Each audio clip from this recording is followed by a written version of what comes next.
everyone, welcome back to Webtech Tutorial. In today's video, I'll be guiding you through a quick and easy step on how to turn off mature filter on Crunchyroll.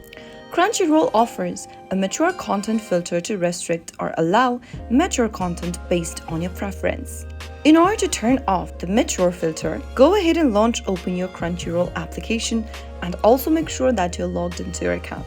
After you're inside this main homepage, tap on the profile button or the account button located at the bottom right hand corner. Inside My Account tab, scroll down and under App Experience, you'll be able to see a Show Mature Content option. There, you can typically toggle your button on and off or customize it according to your preference. After adjusting the mature content filter settings, you can get back and start watching your favorite show. That is how you can easily turn on and off mature filter on Crunchyroll. If you found the video to be helpful, go ahead and give us a thumbs up. Don't forget to subscribe to the channel by hitting the subscribe button.